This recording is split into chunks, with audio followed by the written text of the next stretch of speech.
This is the 20th season of Bass Talk Live.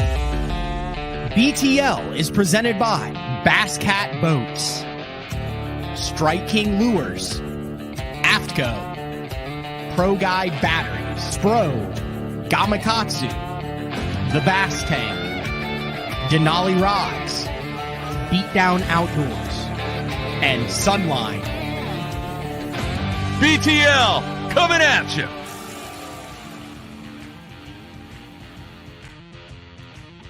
Good morning and welcome to another exciting edition of BTL Bass Talk Live.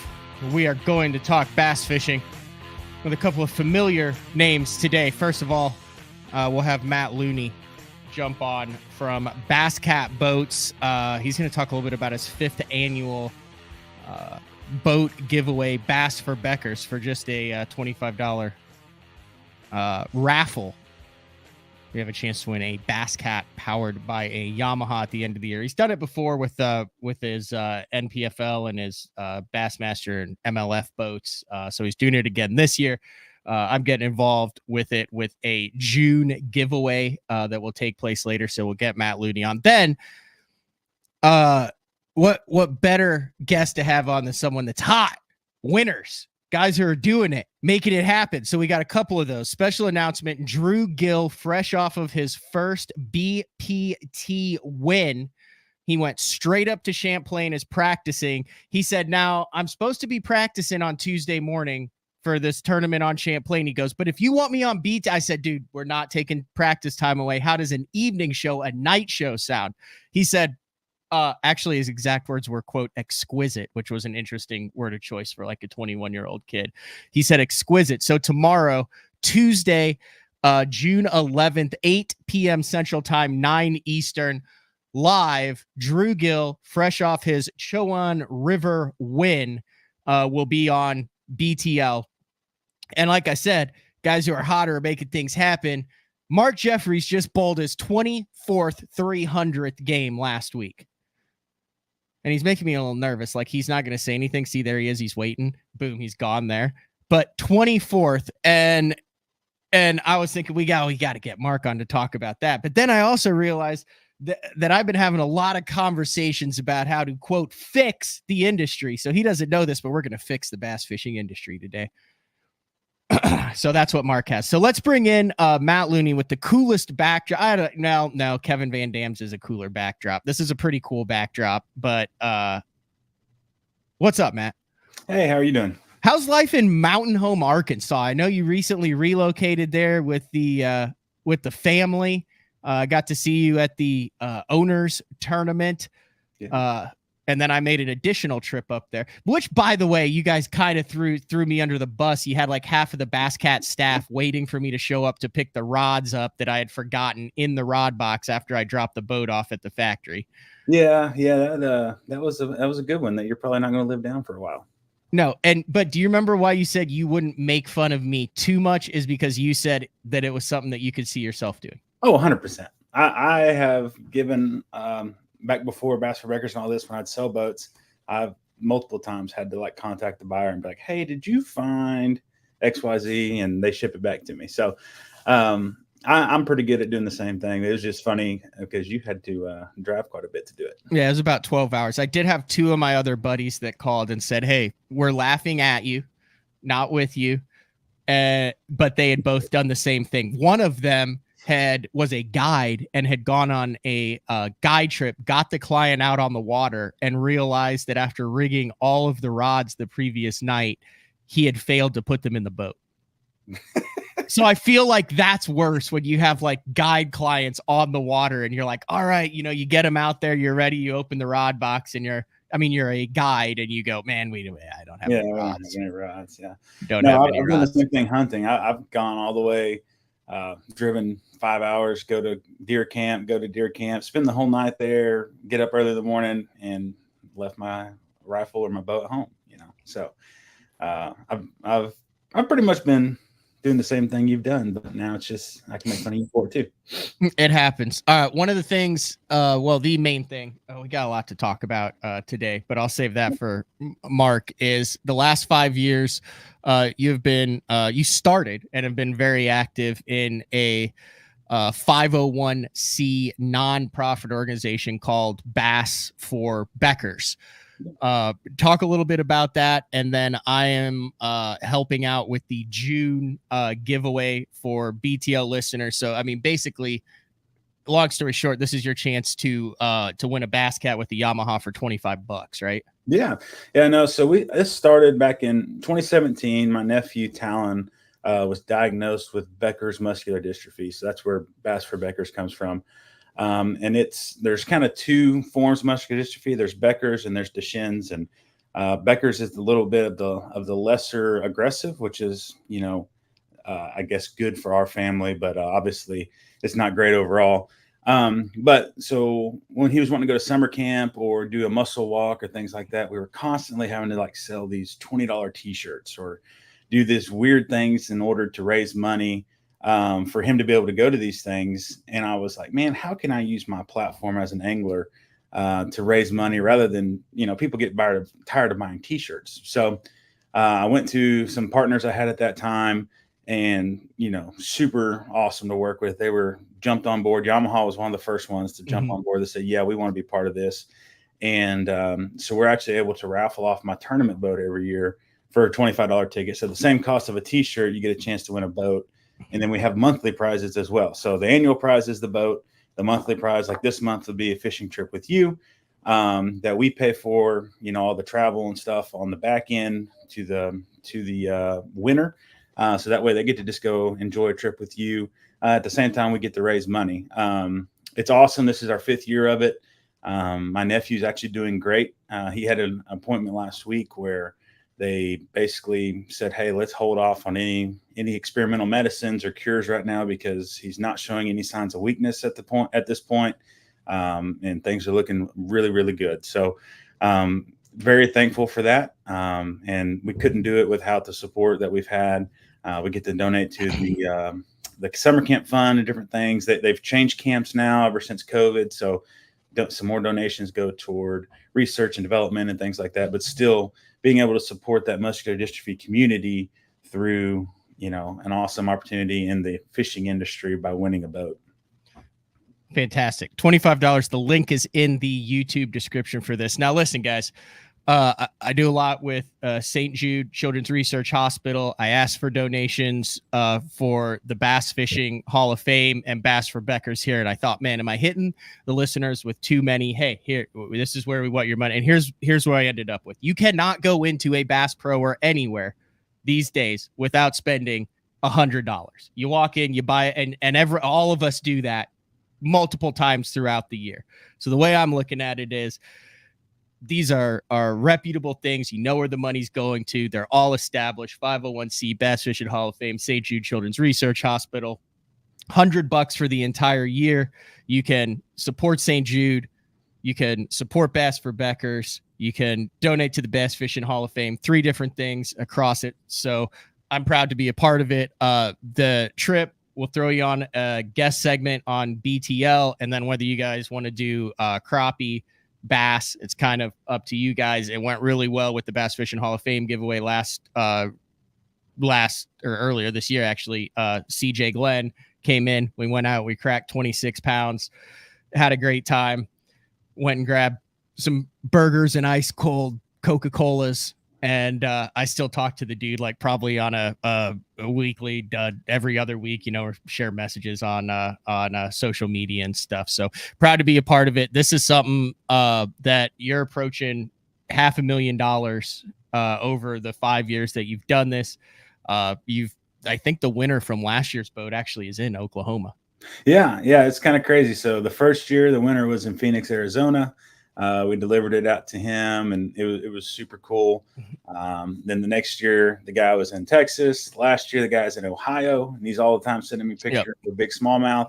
And then, James Reed from Oklahoma won it last year. So it's just kind of crazy to see where all the support comes from. I mean, we have supporters from Australia. We have it's really, really cool to see what the fishing community can do when they get on the same page and something. Now, I will say, Matt, I believe we have listeners in like 46 different countries. So are you that you said travel expenses? That word was there. So like, are we limiting this to within a specific like radius? And is it like, I mean, we're not going to go like England to Shawnee, are we? Right. No, I mean, listen, if they win, if they're the ones drawn, then absolutely I'll cover that.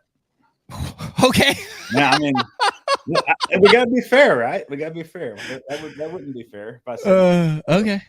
So there you go. You heard it here. All right, Matt. I know you got a busy deal. It's interesting. With your new role with Basscat, there's a lot of things that go on behind the scenes, and you got a lot of you're making sure there's an Elite Series practice that's currently going on Wheeler Lake as they kind of kick off the second half of the season. So I know you have matters to attend to, but Bass for Beckers, if you are listening on iTunes, just bassforbeckers.com. You can enter the giveaway right there. And then if you want to get in July, August, September, those other months, there'll be other giveaways. Like if it doesn't sound great to fish with me, you never know what's coming the next month. Yeah. So I want just real quick. I'd also like to say, because of this job transition and things like that, the beginning of this year, we weren't able to hit it as hard as normal because I've had so many distractions and things like that. So this is really almost like a relaunch for 2024. And I'm very thankful to have you on board to help us with that. Yeah. Anything I could do. If you have any questions or anything, you can shoot them to me. I'll pass them along to Matt, but super easy, $25 or $10 for $200 monthly giveaway. So this goes through the month of June, and then we'll draw the winner there. So 20 plus days or 20 days left for that. And then the actual drawing. So you're not only entered into the drawing to fish with me, which by God, that's just a prize in itself, isn't it, Matt? There's also you're also entered in to win the boat and the motor at the end of the year. What is it? Is it the one you're currently running? Yeah, so it's a 2024 Puma STS Yamaha 250 show. So it's the thing I just got, except with a Merc or Yamaha instead of a Merc. Yeah, but it's got 2 power pole blades. It's got beat down outdoors mounts. It's got 3 Garmin 8612s and an MBT 16 live. You're getting it how I fish out of it. And yeah, this is the best like giveaway raffle in the entire industry, folks. I'll just tell you this right now. It's fully loaded for sure. Yeah, bassforbeckers.com. Check it out. When is it? When's the last time you can? What's the last day you can register? So the last day of June will be for you, for the June prize, and then we draw the next Monday of the following month for whoever won that monthly, and then the raffle goes through December 31st, and we draw on New Year's Day every year. You want to draw live on BT? Oh wait, no, I don't. I'm not gonna. I don't want to do that on New Year's Day. Hey, well, maybe we can draw a different date if we do BTL. Yeah, if you want to do it on live, feel free to draw the winner on live. Well, the raffle definitely closes December 31st at 11:59 p.m. And then maybe we could announce it that first week of January on BTL. Let's look into that. All right, thanks, Matt. All right, thank you so much, guys. See ya. See ya. All right, that is Matt Looney from Basscat Boats. Really cool giveaway. And really good odds to get yourself in about $100,000 vessel there. All right, quick break. Going to bring the man, the myth, the legend in, Mark Jeffries. I see that he has not changed. He still has the black mock turtleneck on, the Larry Bird in the background. He's basically recreated the studio that he was in for 25 years. So it's kind of like a new studio. See, it's like this is awesome because I can mute him. Look, I can't hear him right there, but it's the same studio before. It's just white. See, now we can't hear you, Mark. We're going to take a quick break. When we come back, Mark Jeffries and I are going to solve all the problems in the world of professional bass fishing. It's BTL on a Monday. We'll be back right after this. The new Puma STS has been redesigned from the ground up. With the angler, design, function, and performance in mind, nothing on this new offering was compromised, and the only thing carried over from the previous version is the name. Based on the Soft Touch series hull that started with the flagship Jaguar, this new model is nimble and performs incredibly well at all speeds with either a 250 or 300 horsepower engine. Featuring a new 96-inch wide-body footprint, this hull measures out at 20 foot 7 inches in length. Industry-leading design coupled with tournament-winning performance. The Puma STS from Basscat. Feel the rush.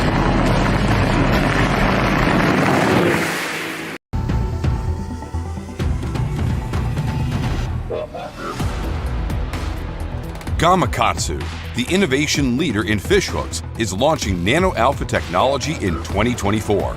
Nano Alpha is a new finish available on Gamakatsu's most popular hook styles. It delivers 2 times slicker performance, 4 times better corrosion resistance.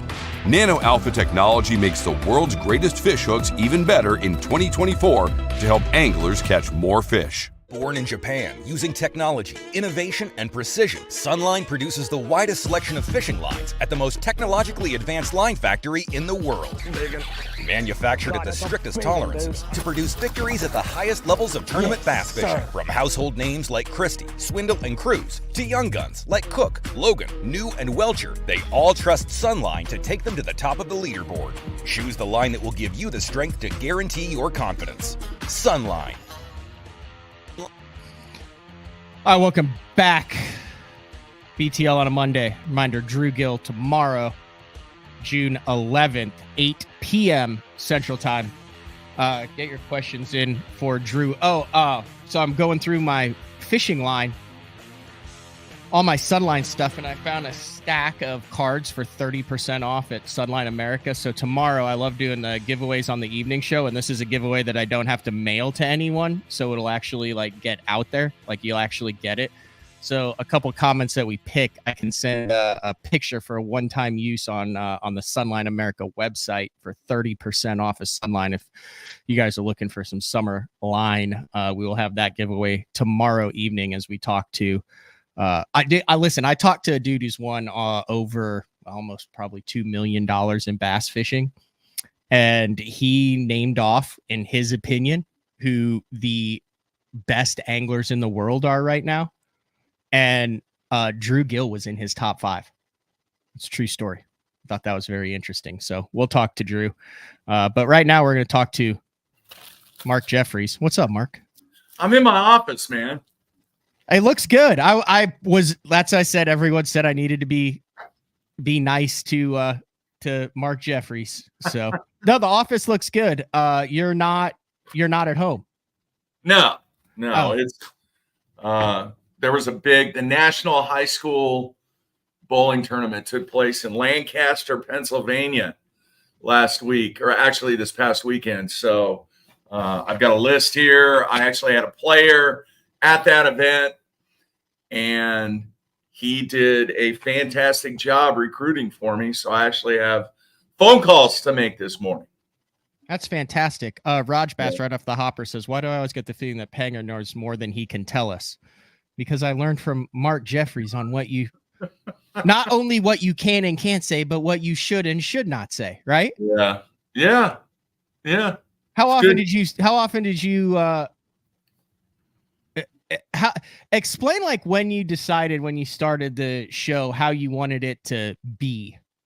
I remember I dropped a couple curse words early in the day and you were like, yeah, no, that's not going to fly. And I was like, come on, dude. It's a podcast, it's a show. And now I'm glad, I got no problem. Frank or I will let it slip, or we'll have a guest drop.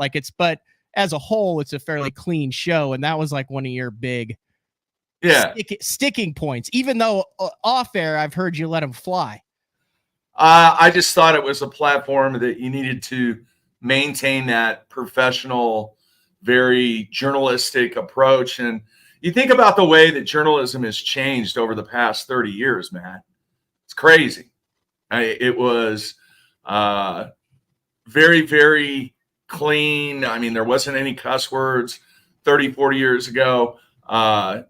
Those people out there that are my age, they can remember the wide world of sports, the thrill of victory and the agony of defeat, the weekly sports show that came on, and a lot of the stuff that really established the bar from a journalistic perspective. You didn't have people in the media, throwing out F-bombs and S words and GDs on the evening news, even on the local evening news. So when this thing started out, it was we're going to follow really what I felt like was a high bar from a professionalistic perspective to keep it clean and not really go down that path. Because remember, back in the 90s, that's kind of when that turn was taking place, where people would start to cuss and start to talk about things that you're like, whoa. And, now since the FCC really has no guidelines or watch when it comes to YouTube and social media and all that, I just decided, hey, we're going to maintain the path of what I felt at the time, and still do, that is the most professional way to attack what you do and what we did for so many years from a journalistic perspective. Now, I will say, I try to keep it down the middle as much as I can, but we're in an industry where there is zero way to be truly independent and make a living in this, just because the non-endemic and the people interest isn't there. Like, the thing that works in like the stick and ball sports, right, Mark, is you could have someone that the organization is not happy with, or everyone in the industry doesn't like, but there's enough people outside that it generates enough eyeballs to generate like everything inside the fishing industry revolves around the fishing industry too. So I have no issue with like the other podcasts that are out there that say, I listen to them, I enjoy them. It's just a different style. But I've had people that have asked about that, and it kind of hit home over the last couple classics when, you've got the dad with the little kids that are coming up, and they're like, yeah, we get in the truck and we listen to it, and we know we don't have, that's where I was like, okay, now I know why he was always, chewing my butt off air going, yeah, why are you saying that stuff? I also had to take I had the volume up on you, and I immediately realized after 3 minutes, I have to put the automatic adjust volume on you.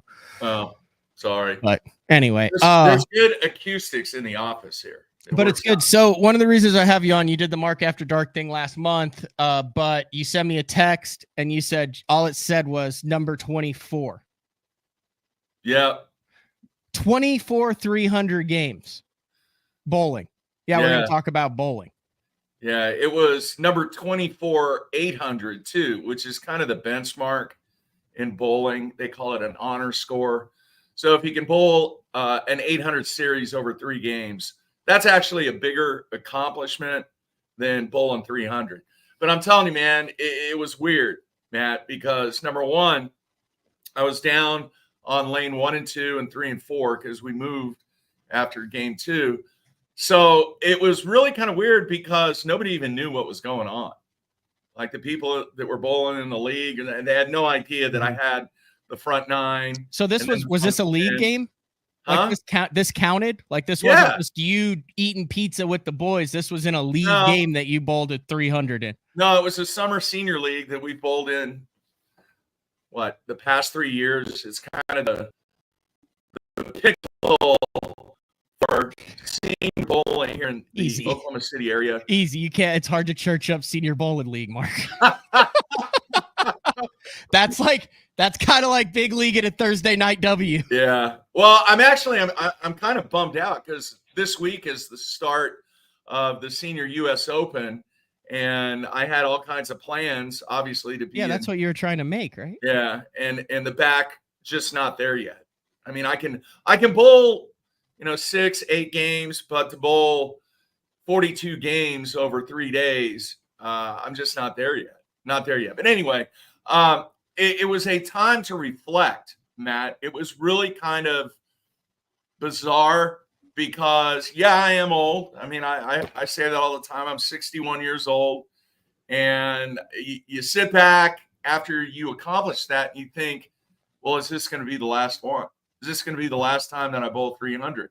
And what it did, it made me reflect back to the very first one I ever bowled, which was in Rowland Heights, California. Were you a teenager? Huh? Were you a teenager? Yeah, I was 13.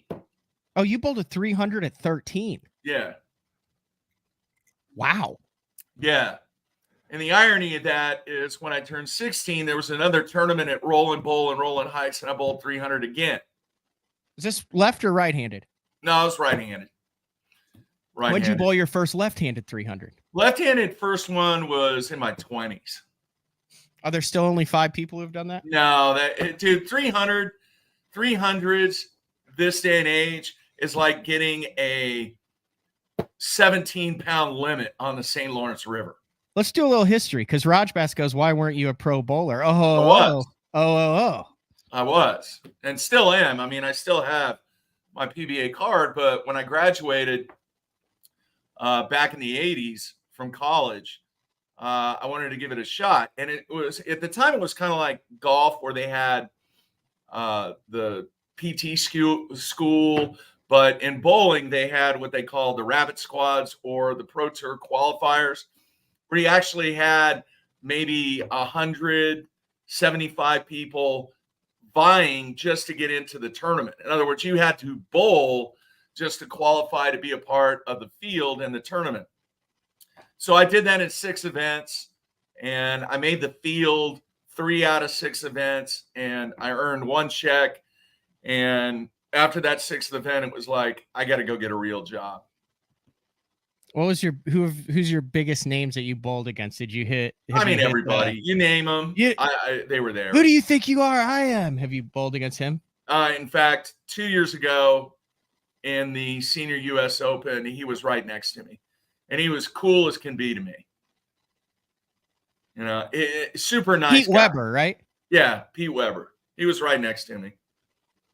What about Norm Duke? I saw Norm. I competed against Norm Duke. Norm Duke used to be one of the biggest hustlers in the game. And what I mean by that is I've seen $1,000 a game matches. I've seen 1,000, 5,000 that they were bowling for in pot games. It would be like if you showed up at the lake, Matt, and there was somebody there that you felt like you could crush them, and they were willing to put up the money. Yeah. Let's say, all right, let's go 1-on-1. Yeah. Right now, $5,000, best 5, and you get after it. That's kind of what Norm Duke did in the what I consider the heyday of bowling. Okay, sorry, I'm working on. There was some stuff that went down in the world of professional bass fishing, and I just wanted to make sure I had it all. Oh, I was doing my due diligence. We'll talk about it. But anyway, the point of this 300, 1, it made me reflect. 2, I asked myself, all right, is it going to be the last one? But 3, I remember back in the 70s, 80s, and somewhat in the early 90s, when anybody in league had the first 9 frames, all strikes, and they were going up in the 10th frame to bowl 300, the entire bowling center would stop. And they'd watch. Mm-hmm. And no one did that this time? No. There wasn't anybody that was bowling with you that was like, hey, they didn't even know what was going on. Should someone in your group have been like, hey guys, Jeffries is going to the 10th? Nobody. Should someone have done that though? Like, is that like kind of etiquette that, or do you not want people around? No, I don't care. It doesn't matter, but that's not what happens. It's like, I'm telling you, bowling 300 is kind of like going to the SLR and having 17 pounds. Is that because of technology?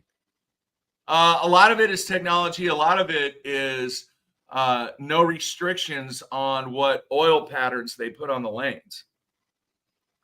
Like back in the day, Matt, if you bowled 300, nobody could bowl on those lanes until you had the official come out and actually inspect the lanes to make sure that they were in compliance. So less or more oil makes it easier, or where it's distributed? No, think of it as a hill or a mountain. Like this is the end of the lane over here. Yeah. And you got more oil in the middle of the lane, and then you got less oil over here. I almost cussed. I almost said I don't give a damn. It's the show. We're gonna do it, and I just said it there. We're gonna talk about bowling. Too. So explain oil patterns and how oil patterns are just like lake conditions. Mark, we're going deep onto it. All right, listen to this.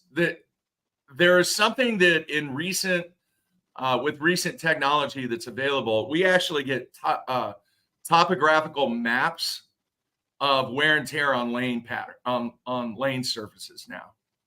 And I wish you have one laying around. Is there a copy of this like online that I could just like look up and pull up? let me see if I can find it. I would love to see this. So this is like reading your side imaging. Pretty much. And it shows you where the wear and tear is on the lane patterns. Is there a website for it? It's like readmylane.com. No, I'm looking. No, I didn't know. Where they just go from bowling center to bowling center, eating stale pizza and graphing the lane conditions. No, not every. They don't do it for every single tournament. So it is just like lakes then. Like some lanes where you go and you got it. And you have a tremendous amount of characteristics about each lane and each center. They're all different, man. You can put the same pattern in 20 different bowling centers, and they're all going to play different because of the topography of the lane. Mm-hmm. It's like reading, Joe B, like reading a green in golf, exactly. And you can control what the greens are like. You can make them fast, you can make them slow, you can make them hard, you can make them based on how you lay down the oil. Yeah. I've used this a lot on the show, and I don't know if it's accurate. Is live scope equivalent to the introduction of two-handed bowlers? No. Is that more like the A-rig? Or is that a resin? Is that a different? Is the ball more like the A-rig? Like, explain the two-handed bowlers, because, like, okay, bass fishing, you've got a bunch of, and it's typically an established crowd that's a little ticked off over the excessive use of the forward-facing sonar. But I also know that there's particularly a little bit older crowd that was pissed off with the excessive use of two-handed bowlers when that first came about, right? Yeah. And there still are. There's really? Still people that are really upset about it. So was Belmo was he the first two-handed bowler, or have they had like? He was the first one to have as much success as a professional. The very first guy to actually bowl two-handed, his name was Chuck Landy, and he was from the Dallas-Fort Worth area. And there's actually a documentary on YouTube about this guy. I actually competed against him. I remember the first time I saw him, and I was like, what the heck is he doing? And oh, yeah, there it is. He was really, really good. Chuck Landy. Yeah. At the retro roll. I mean, I think he's like 60 years old. I think he's close to my age. Oh, he was only, oh, wait, no, this might be Chuck Landy here. No, both of these guys are bowling with one arm. No, he was two-handed. Is that still even a controversy? It gets mentioned, but I think people are over it. I think you still have some people out there, like some of the seasoned professionals in fishing, that are still upset and think that it's cheating and it's not the purest aspect of the game. Yeah. But now, man, when I go to these recruiting events, I'd say 65% of the kids are two-handed. The big thing right now is two-handed girls. And I actually signed a two-handed girl from Las Vegas, Nevada. Wouldn't that be freshman? I mean, can't they get a lot more rotation on it and stuff? Yeah.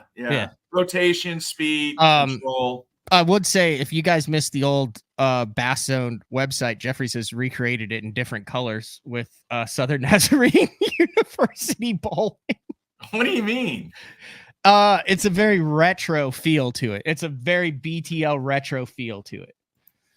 I would say that this is BTL. This is related to fishing because BTL is a sponsor of SNU Bowling, along with Cohen Construction, Knighton Industries, who is also heavily involved in competitive fishing. So all of us, every time the SNU squad hits the hardwood, hits the planks, what do they call that? Hits the lanes, man. Hits the lanes, and then here's Jeffrey's recruiting video.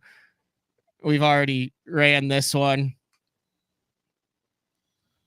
I'm trying to find this topo map because you will be somewhat surprised. Good Lord, I haven't seen this one. I have to share it. I have to let the people hear the audio on this. If you have followed BTL for longer than 4 years, this is massively retro.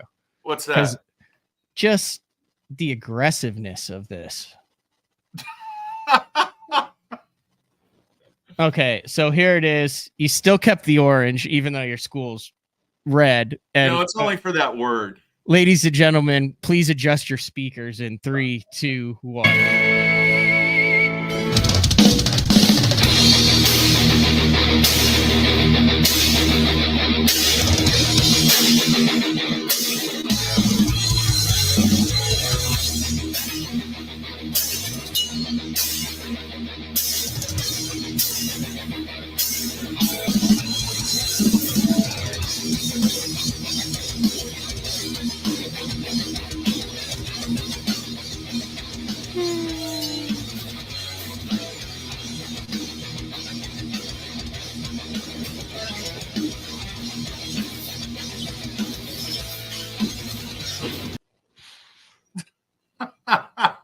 As you would say back in the day, does that, Matt? as you would say back in the day, wow. Yeah. Hey, it serves a purpose, and it catches the attention of a lot of the players out there because nobody else is doing that, dude. Nobody. You literally travel coast to coast on recruiting trips for SNU bowling to get kids, 18-year-old kids, to come to Oklahoma City. Yeah, August, I'm headed to Detroit. I'm headed to Detroit in July. Yeah. Is there anything I can do to grease the wheel for you, Mark? No. Okay. I actually tried to get. I wanted to go fishing. I wanted to go up a day earlier and hook up with Zona, but his production schedule is a mess right now. So we don't know if we're going to be able to hook up. But I am going to Table Rock Lake. I didn't tell you this. When are you going to Table Rock? I'm going to Table Rock for a week, the last week of June, and me and real good friend of mine, Steve Wunderlich, Hall of Famer, are going to spend Hall of Fame bowler. Table Rock. Yeah, I took Steve and I have fished together. Yeah, super good dude. Are you taking his boat? He's got his electronics dialed in. I helped him. Yes, he does, Okay. and he's actually trying to improve his forward-facing sonar game. So we're going to go out on Table Rock a couple of times during the week, and that'll be fun. Yeah. Hey, Mike, look at this comment here. Is NIL a thing? No, I was going back to it. People are actually still asking about the bowling, so we're rolling with it. Since I said BTL is an official sponsor of SNU bowling. Yeah. NIL is kind of a thing, but not really, because it's all tied into endemic rather than non-endemic.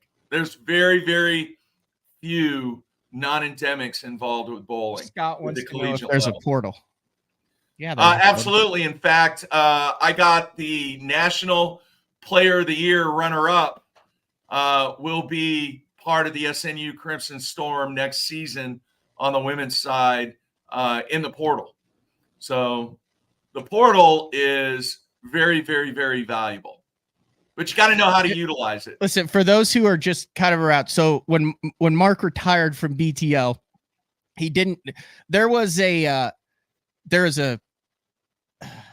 didn't want to give it credit. So on the message boards they put out, I look at him occasionally, and I hadn't looked at him in months. And there's a thing about BTL. I had gone like 9. Anyway, it was basically about what a crappy job I was doing on BTL, which pissed me off. Long story short, someone was on there, and I have not signed up, ever posted anything on that, but it was like how disappointing and what a shame it was that you retired and just basically walked away from it and blah, blah, blah. And I wanted to be like, yeah, because he's still pursuing his passion. Because he still has something planned, like he's moving on to something that has been a dream of his forever. So long story short, for those who don't realize, you are the head coach for Southern Nazarene University, a program that didn't have bowling. It's not an NCAA sanctioned. It's more along the lines of, is it considered a club sport in most? No, because the governing body is the USBC. Okay. So it would be considered a club sport if you had to pay to play. Okay. All right. But there's hundreds of teams all around. There's powerhouse teams like the Shockers, isn't Wichita State, Dallas Baptist. A lot of the teams that have good bass fishing teams also have good bowling teams, but SNU went all in with Mark. He started out with zero program, recruited both the men's and the women's, and then the men's team ended up being the highest ranked rookie team in a quarter century. Yeah, over 25 years. And you were just a couple games away from going to nationals. You pushed it all the way to the brink in the super regionals? Yeah, the sectionals is what they're called. There you go. So, all right, check this out. I think I've got this. Okay. Are you sending it to me? No, I'm going to share it. I think I can. How are you going to? Oh, yeah. If you click on the link, it'll pop back up as a screen here. That's how we did it with Omnia. Yeah, there it is. All right. See that? That's a topo map of a lane right there. Whoa. Where the color actually represents the wear and tear. So if you look on the left one, the blue one, it's really worn on the edge of the lane, like from the first board to the fifth board. Wait a second. Put your cursor over where it's worn. Well, I don't know if I can. Yeah. Yes, we can all see it. So that means there's been a lot of balls right there, Mark, right? Yeah. And the older the panels, the more friction is going to be created in that area where you see a lot of wear and tear. So do you want that? Is that good? It is, because a lot of times, no matter what pattern you put out there, that friction is still going to be there. The left side of the lane is much more truer. There's not really wear and tear.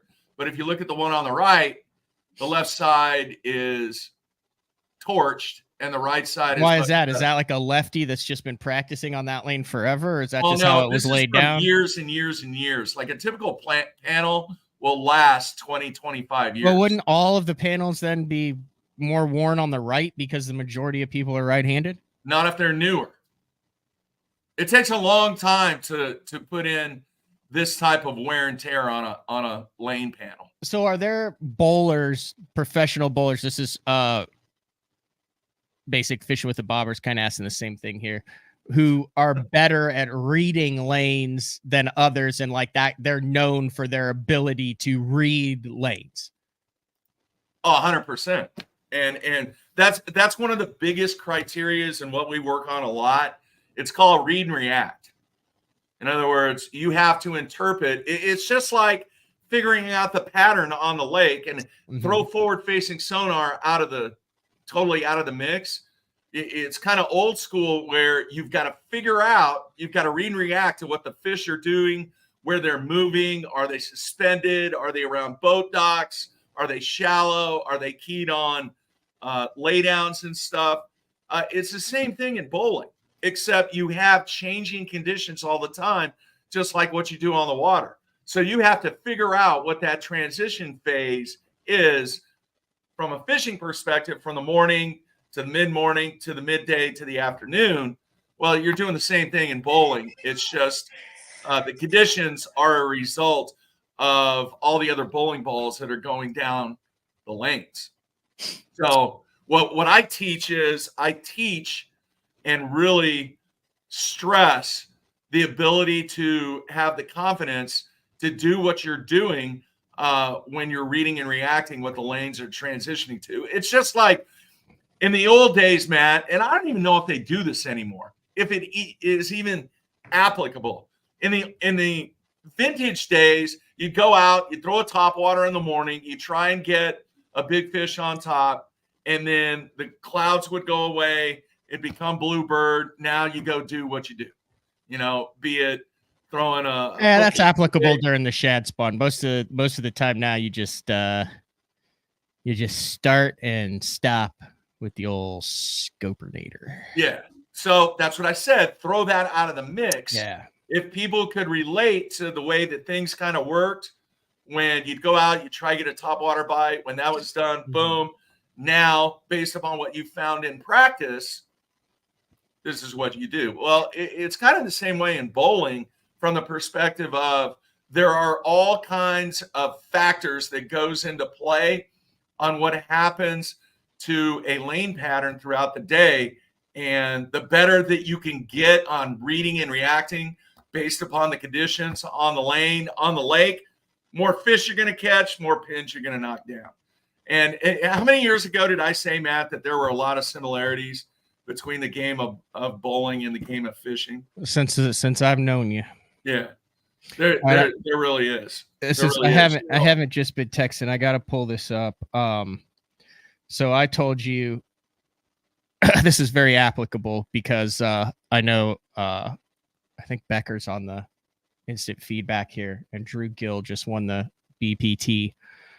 Anyway, at the Classic, I ended up in a heated bowling match as an invitation, primarily the Cortaco guys. There's a bunch of guys, but Matt Steffen, Jimmy Easterling, Matt Becker, Drew. I mean, it was a lot of guys who knew how to fish and not bowl very well. But I came down to the 10th frame, and I needed to go. Let me see if I get this right. Strike spare, no one could beat me. Is that fair? Is that right? Like, what? Why are you laughing? I'm just laughing, man.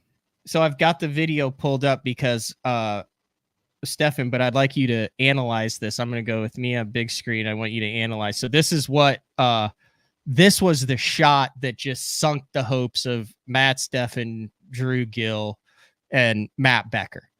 And it gave me a lot of confidence. I was not able to translate that momentum to the water, unfortunately. You probably just threw gas. I just want you to watch it, and I want you to analyze it, okay? I don't even know if we could see this. All right, here we go. And he's up, and no. Oh, yeah, you're just a middle of the lane dweller is all you are. What does that mean? Yeah, just throw it down the middle. Throw it down the middle. Middle of the lane dweller. It's kind of like just whatever lake you're on, you're just going to go out and throw a crankbait. Doesn't matter. Okay. Hey, I'm not saying I got lucky. Hey, do you still have that magazine that you took when you came over to the house? The one that had Zona the BTL and article in it? The BTL article? No. The one that had Zona and Van Dam. Did you take that one? No, I didn't take that one. Oh. I just took the one that had the article when I was an intern. Zona could bowl a little bit. Van Dam, on the other hand, he was a little dicey.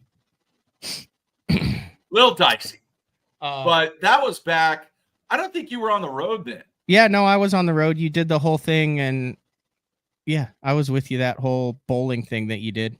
Okay. You know who could bowl? Steve Kennedy could bowl. Mm-hmm. He's a really, really good. About a drain plug pulled. Yeah, let's take another quick break, and then we'll solve the problems in the fishing world. Does that sound good? You don't know anything about that, do you? You're going a million miles an hour. I'm good. Well, we're like almost. What do you mean I'm going a million miles an hour? You're multitasking. You're doing all kinds of stuff. All right, we'll be back right after this. We're going to talk a little bit about bass fishing. Apparently, that's what this show's about. Okay. BTL on a Monday with the man Mark Jeffries. It's definitely not colder today. Man, I really need to make this cut. I need to make up points quick. Positive mental attitude. I hope they stay where I found them. Are they even pulling water? Too far. I hope nobody else. Man, it's too windy. The water's too high.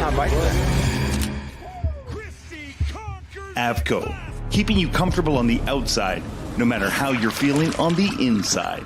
Omnia Pro gives you the confidence to eliminate dead water on thousands of lakes across the U.S.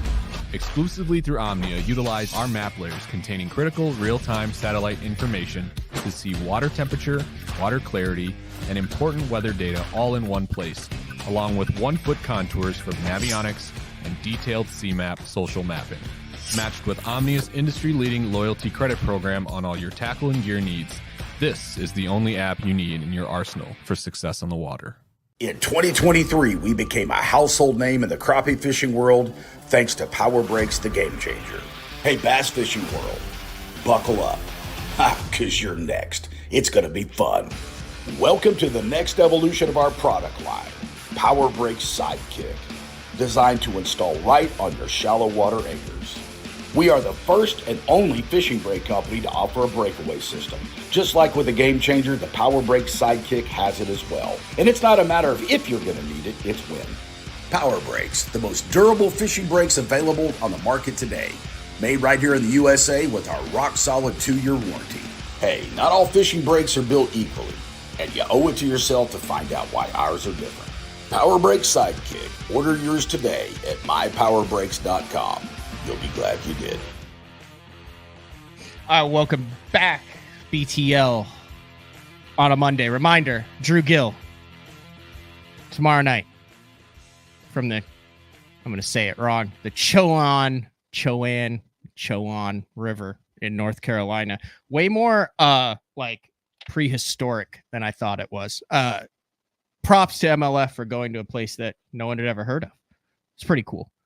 I talk with some guys and they're like, dude, like we have a small field. We're about to have an even smaller field. Why are we not going to all these like little badass places that you can put 65 freaking boats on and then you split them up in half? So really you've only got whatever, 30, 32 on the water each day.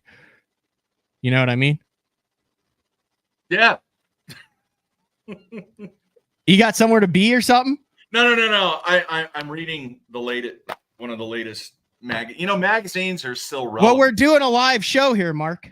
Well, I thought you were talking about something that's going on in the bass fishing world or something.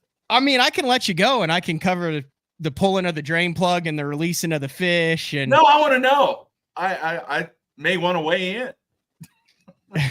Oh, it's been a while. There is no actual weigh-in at MLF events, Mark. Well, I realized that. All right. Let's do this the most BTL way possible. And I don't even know if this is a deal. It is a deal. I've reached out to Mr. Burge and I've reached out to MLF. Burge was super chill about everything. He's like, I got some stuff to take care of this week. Let's catch up next week. I said, thumbs up. I reached out to MLF. They said the only statement that, let me make sure I get this right, that the only statement that will be released was the paragraph in the final press release. And so we'll dive into it. So the final press release talked about how Drew Gill beat everyone and Michael Neal, Dustin Connell, Lucas Alton, but then there's Zach Burge with 5 fish for 811. In the press release, it says Zach Burge of Blanchard, Oklahoma. Good Lord, I'm gonna have to end up like you with the glasses. That's scary. Had 7 fish removed from his total catch for violating Bass Pro Tour rule number 18A. Burge ended the day with 5 fish weighing 11 pounds, 8 ounces, and finished the event in 8th place. So I have not read this. We're going to read this together because naturally we need to go to the Bass Pro Tour rule 18A, correct? It's the way to do this properly, right, Mark? You got it. All right, so there's Bass Pro Tour Rule 18A. We'll just pull it up and see if I can read this together. During the event days, MLF anglers could not leave the boat to make the boat more accessible to fishing waters. If the boat becomes lodged while attempting to gain access into fishable waters, the MLF angler can leave the boat without penalty to attempt to dislodge. If the angler does dislodge the boat by pushing into the area they were attempting to enter, they must immediately exit this area. The MLF angler can continue to attempt access into such areas. However, if access is accomplished, it must be done while the angler is inside the boat. This is similar. I've got a deal in 2020. There's a video of me repeatedly ramming my bass cat into a shallow water access area on the Arkansas River. And then I got it wedged where the only way I could get the boat unwedged was to push it in and then spin it around and push it back out. Totally legal, right? I could get out to push it out. Even though I was in, I had to do it. So this is very similar here. I think where this is during the day's event, anglers cannot leave the boat to make the boat more accessible to fishing waters. So apparently Zach Burge made the boat more accessible to fishing waters by doing something.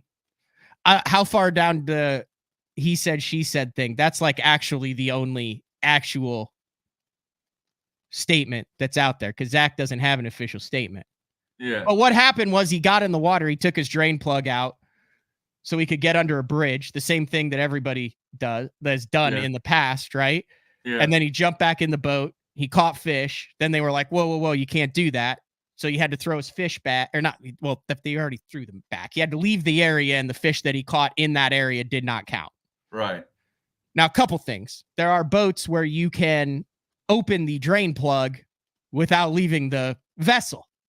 Won't drain plug open, drain plug closed. Right. So in that way, if he had one of those vessels, absolutely no issue, right? Because he's still in the boat. He lowers it. He's heralded. Keith Poche goes, damn, wish I thought of that. And then they move on with life. Second, I believe he may have asked the tournament director specifically about this prior to that day's competition and had been given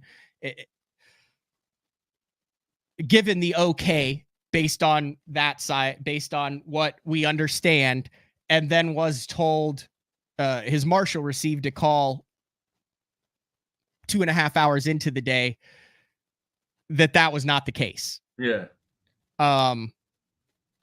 You can go back to, what did we used to call it? The spirit of the rule. No, I don't think this is the spirit of the rule. I think this is a instance that we haven't seen as like, once the tournament director says something, isn't that like, doesn't the tournament director have to, isn't that the sword the tournament director has to die on, Mark? Like if a tournament director at the beginning of the day and you say, hey, can I fish that riprap? And the tournament director goes, yes, you can fish that riprap. And then you fish the riprap and three guys go, wait, he's not allowed to fish that riprap. And the tournament director goes, I told him he could fish the riprap. That's on me. If you're upset, be upset with me because I told him he could fish that riprap. Even if it's wrong. I mean, like as one of the other competitors said to me personally, he said the tournament director is God for those 8 hours. Even if he's wrong, he has to eat that. Chris Bowes has done it. Hank Tripp has done it. Hank has done it. All tournament directors have done it. Whether it's right, wrong, or indifferent, they've said, yeah, I screwed up, but I told him he could do. I can name 3 guys right now who have wins, who guys were like, he can't do that. And the tournament director goes, I told him he could do that. Right. Now, if this is what happened, I have never heard. And like I said, I asked MLF if they were going to come out with anything. So it depends on if Zach Burge comes out with a statement. I don't know what his game plan is. I'm not trying to put words in his mouth or say what happened exactly. If he had been told and did exactly what he told the tournament director he was going to do, and the tournament director said yes at 7 a.m. or at 8 a.m., and then at 10:30 a.m. said no, and he got penalized for doing it, that's freaking screwed up. And it just based on how I've always assumed it worked, like during that day, if the tournament director said I could do it, I'm freaking doing it. I've called numerous tournament directors and said, can I fish this? Because I didn't want to be like, it's sketchy. And if they go, yes, then we fish it. Right. And you always fish it. Well, Matt, 2 things. One, there's speculation there because you don't know exactly what the conversation was exactly between the player and the tournament director. You don't. Did Zach say, hey, listen, in order for me to get into this one area, I've got to get out of the boat, pull my plug, fill my boat with water, and then get back in the boat, and I'm able to get in there. This is the part of the deal where we'll just say we'll just wait to see what comes out. Because quite honestly, until that conversation, if it is ever made public, and it may not be, I think that's the key part of the conversation, because you can speculate and interpret all you want, but until the conversation, until if you do get to know what that conversation was, you can't really make a judgment on it because there's too much gray area there. What did Zach say? Did he say, hey, is it okay for me to fish in that bridge area? The tournament director looks at him, goes, yeah, sure. It's not off limits. Well, there was no mention of getting out of the boat and taking out your drain plug to get in there, of which, going back to the spirit of the rule, you can't do that. Okay. So you did it that way. Let's say tournament director was aware that he had to leave the vessel. Then that's his bad. And you have to live with that. You can't change it 2.5 hours into the day on any rule. No, I agree. Have you ever heard of that ever happening? No.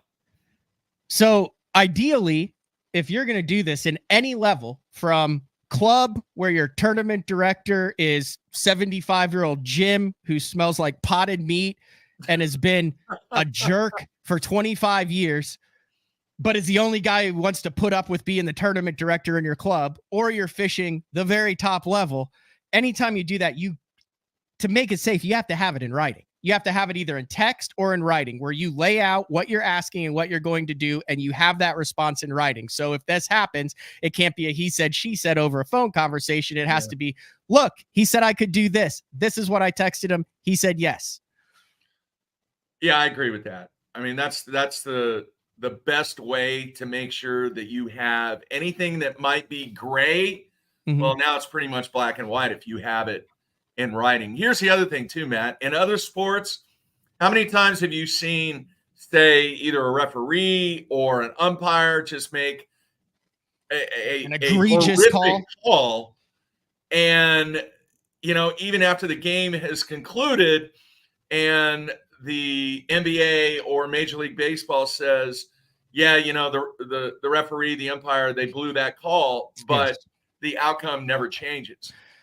Like I said, I don't know if this is an issue of a change of heart to correct a mistake that was made, or a gross miscommunication. Yeah. As it was, like I said, he had 7 pounds. I think they were doing a 1 pound, 8 ounce limit. It in theory did not mean he would win, but who the hell knows? I mean, he wouldn't have caught those fish from under the bridge. He might have stayed under there. He could have been, who knows what the deal is on that. So, what? I'm looking at the comment. Is Angel Hernandez? He was bad, man. Angel, he's still bad. Glad, and I'm sure there's a lot of people out there that are he's glad still that dude's retiring. He is retiring? Yeah. You want to know the maddest I get over something that I can never control is when I go down the YouTube wormhole of blown officiating calls. And what is he in 90% of them? Just the righteousness with which they defend their BS calls in any sport. Yeah. Like, it just fires me up. Like, yeah. I'll get, my blood pressure will visibly go up when I see, and then they can't do anything to him. Yeah. He's retiring. Good. And he never got to be a crew chief or be in the World Series, right? No. Hey man, how many times have we seen situations where it is a he said, yeah, and you don't know exactly what that conversation was. And the point that you brought up about if there's something that is that critical to your success and whatever you're trying to accomplish, get it in writing. It's way too easy to get it in writing, or get it in a recorded phone message or phone call or whatever, just to where you have something to fall back upon. It's interesting because it was a really good event on a really cool fishery. And this is the other thing that I got. So there are a lot of guys, and we'll just say it, like Wheeler, Connell, FDJ, that had a really good tournament. And I think there's a section of people, boy, we're really going here. There's a section of people that are like, oh, well, they had to get info before that because they all roomed together. It was a new body of water, whatnot. This is just classic. That's how it goes. They go to a new place. Locals tell them where to go. Now, I have no idea what went on, but I did call several. This is what I did, Mark. Yesterday, I talked with a number of different BPT anglers, and I said, were you surprised at how this ended up? Was this, my God, how did they find that? And two of them both said, dude, I was all around that stuff. I knew what they were fishing.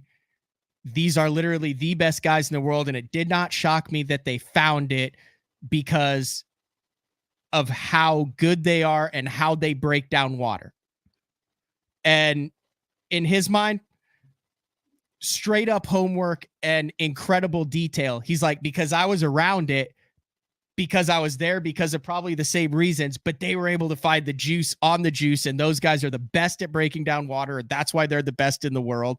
Mm-hmm. And there's nothing that went on behind the scenes, and everyone else who says it doesn't understand how good these guys are, because they're in the top 5 in the world at doing this stuff. And of course it's going to be alien to everybody else, because our brains don't work that way, and there's no way we can figure out why they do it. And that's why they have millions of dollars in earnings and top 10 after top 10 after top 10. It's not something that hasn't been done before. Yeah. And then look at what Drew Gill's doing. Yeah. It's unbelievable. I said it, and he gets on all the podcasts and he literally gives everyone the freaking playbook. That's the most impressive thing. It's not like he's keeping it close to the vest. He's like, here's how you do it. Here's what you do it with. Here's the baits I'm doing it with. Here's how you start. Here's where you finish. And good luck. How hard is that to duplicate though, man?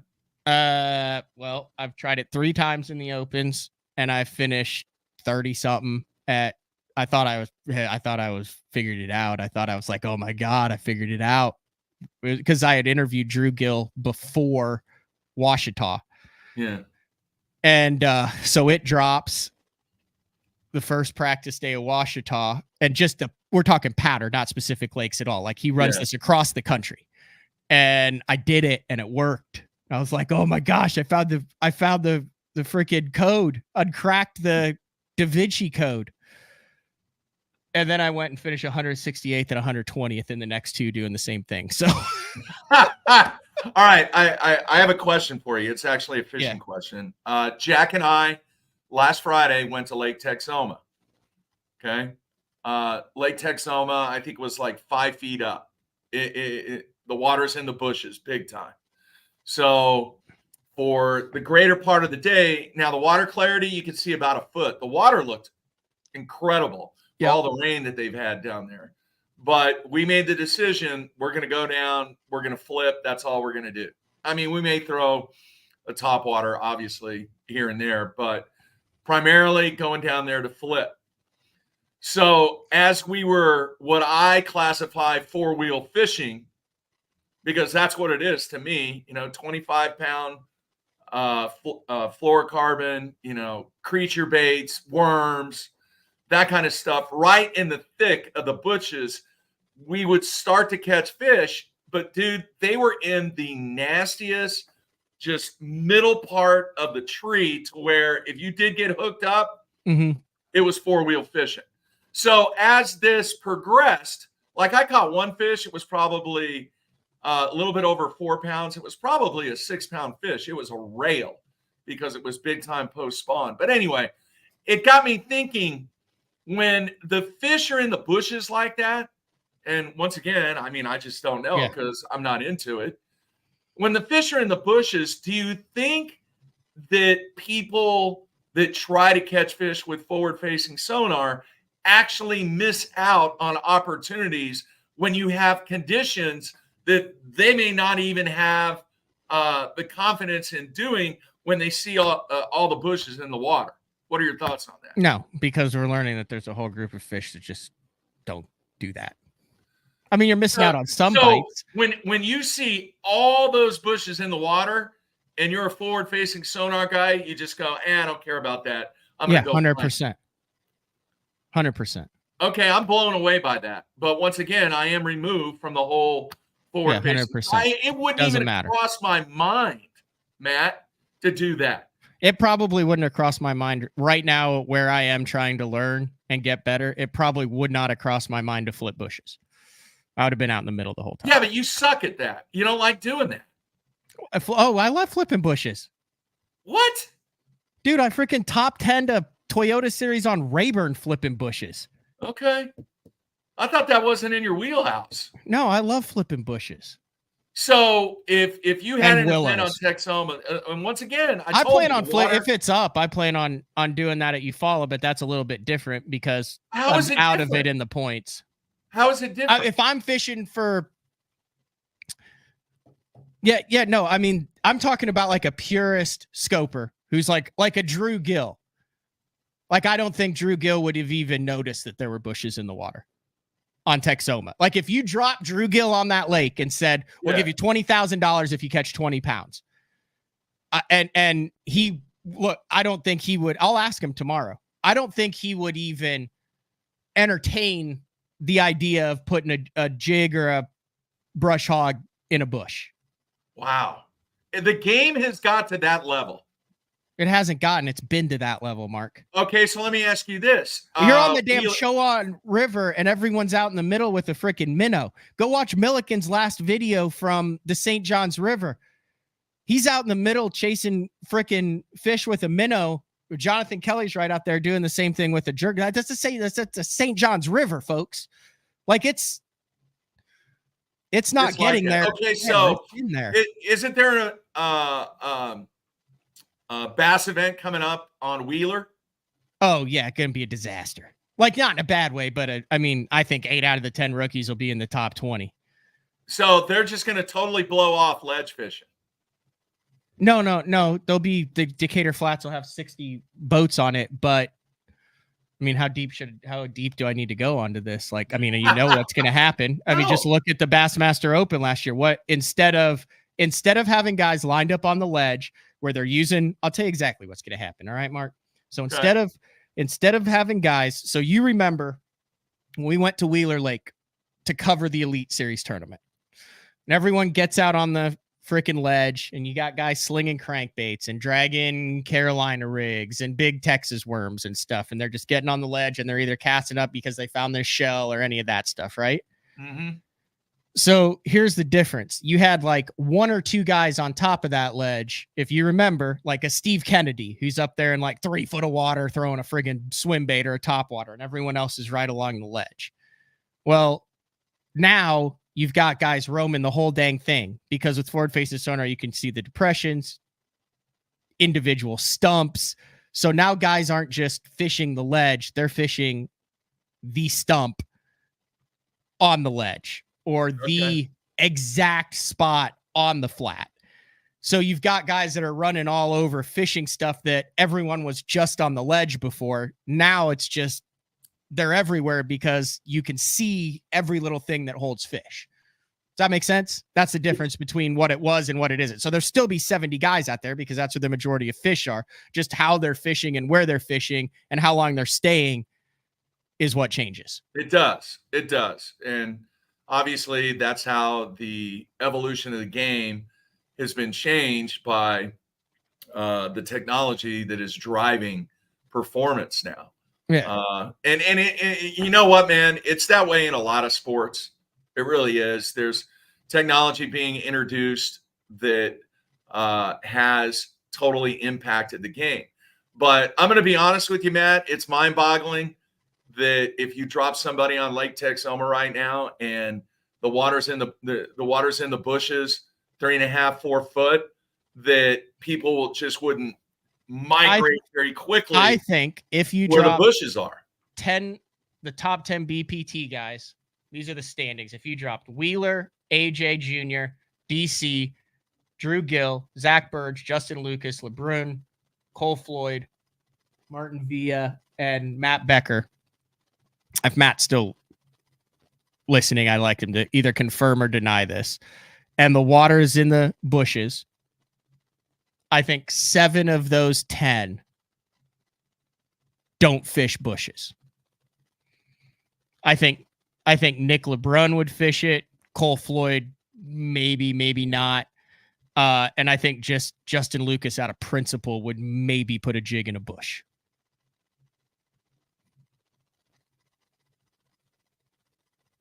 Did you freeze? Holy cow. Mark froze. I thought he was thinking about it. You're not thinking. You're definitely, he's definitely frozen. Heck, I thought Mark was like thinking about that answer, like that was very profound, and it turns out he just froze and went away. All right. We'll see if we can get Mark back. We're going to take our final break. Yep. Matt Becker, 0% chance I look at a bush. I'm with you. Is that a fair assessment, Matt? 7 out of 10 wouldn't even consider fishing a bush. Yeah, I thought he was deep in thought too, Scott. I wonder if he's going to be back. I wonder what happened. We'll take a quick break, see if we can get Mark back on the phone. BTL on a Monday. Heck, we haven't even talked about why the Elite Series Angler of the Year point system needs to be completely demolished and rebuilt for 2025 in order to make it fair for everyone who's actually fishing. There's a teaser. It's BTL on a Monday. We'll be back right after this. Your early morning mentality is your every hour mentality. All gas, no brakes. Focus, purpose, power. Destined for the water, but confident everywhere else. A calming buzz before the storm, the truth of nature itself. You can't catch lightning in a bottle. There's a limit out there, but it's not with your gear. Unrelenting power delivery. Unparalleled weight savings. Keeping you on the water, whether you run a 9.9 or outscoping your best 5. In this rare air, there's power in the silence. It's a mindset, thinking only of the things that matter and freeing your mind from the things that you trust.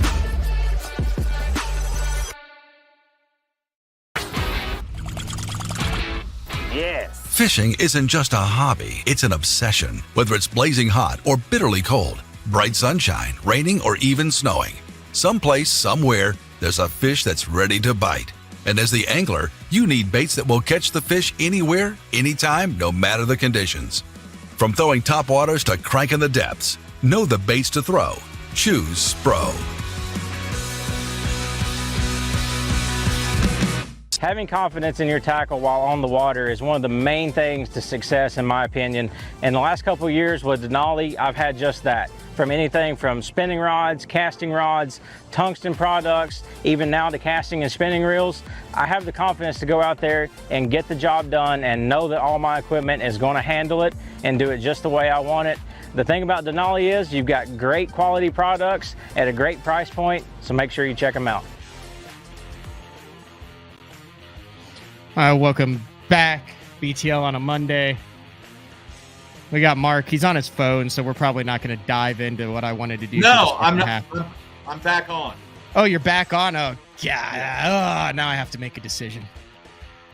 Matt Becker, by the way, the current and defending Angler of the Year on the BPT, says he said that I nailed it.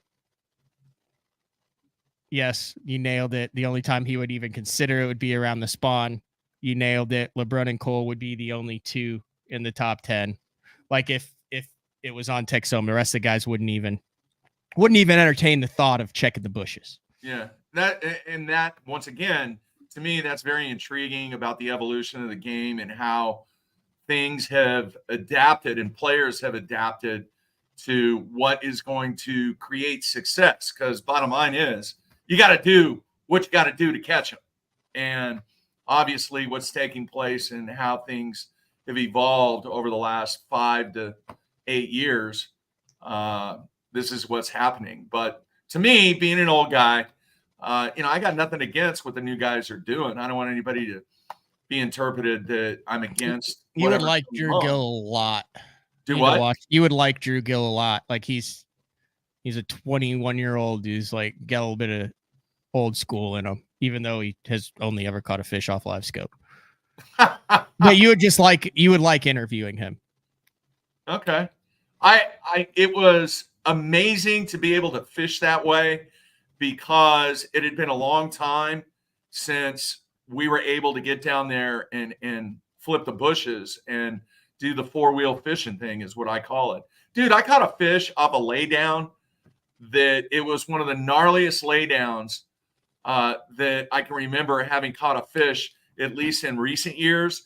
And it took me like 2 minutes to unravel that thing around all the branches and stuff on that laydown that fish was wrapped up on. But I got it in, and it was fun. Now, granted, I can't wait till you take me out. And from what I understand, this is going to happen very quickly to where I can see what all the rage is with the the live scoping and all that. But I'll say this much, man, that was a fun experience, because you don't get to do that often unless the lakes are way up. And we've had a number of seasons, a number of years where the water has not been up in the bushes here. So actually tomorrow, you know where we're going tomorrow? We're going to Fuquay.